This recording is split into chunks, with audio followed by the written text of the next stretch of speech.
Every religion promised one thing: truth.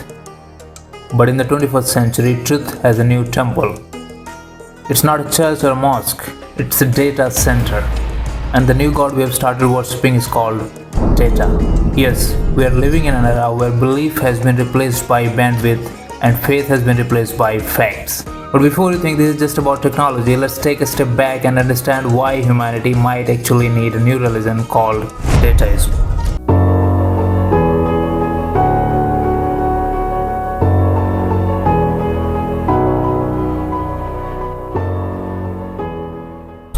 For thousands of years, humans created gods because we needed order, not chaos. We needed rules, stories, and shared myths to live together in large groups. As Yuval Harari beautifully explains in *Sapiens*, religion wasn't just about gods, it was about cooperation. If you think about it, every civilization began when people started believing in something larger than themselves, a divine authority that creates purpose, morality, and control. Religion answered questions that science couldn't. Why are we here? What is good and evil?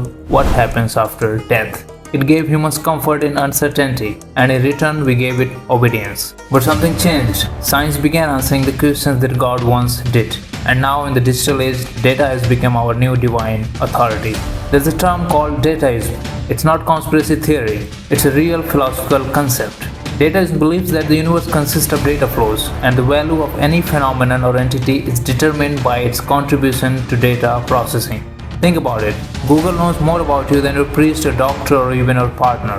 Your smartwatch tracks your heartbeat, your phone records your location. Every like, every search, every swipe is a prayer to the system. We are constantly feeding this invisible God, voluntarily, joyfully, and blindly.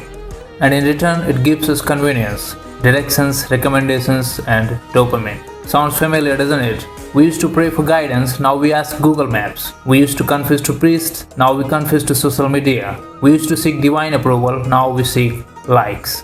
If old religions were built on commandments, thou shalt not kill, thou shalt not steal. The new religion is built on terms and conditions. We don't even read them, we just click I agree. Because faith has evolved. We no longer worship stone idols, we worship glowing screens. The algorithm decides what's true, what's false, what's trending, and what is forgotten. And the irony, we still think we are free, but we have surrendered something deeper: our will, our privacy, our very sense of meaning. We used to believe God watched everything, now data actually does.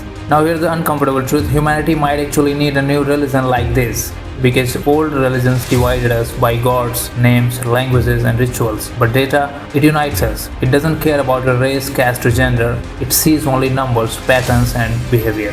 For the first time in history, there's something that connects every human being on the planet. A global wave of information, emotion, and behavior. But the question is, will this new religion save us or enslave us? When AI begins to predict your next move, your next thought, even your next desire, are you still human?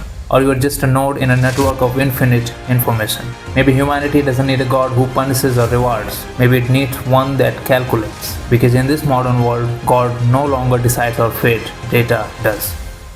So the next time you open your phone, scroll endlessly, or let an algorithm decide what you watch next, remember, you're not just consuming information, you're participating in a new faith. A faith where the prophets are coders, the scriptures are databases, and salvation is called cloud storage. Welcome, my friend, in the new religion of data. If you found this idea fascinating, make sure to hit that like button, share it with a thinker, and tell me in the comments. Do you think data has become our new god, or are we still the ones in control? Thank you for watching. See you in the next video.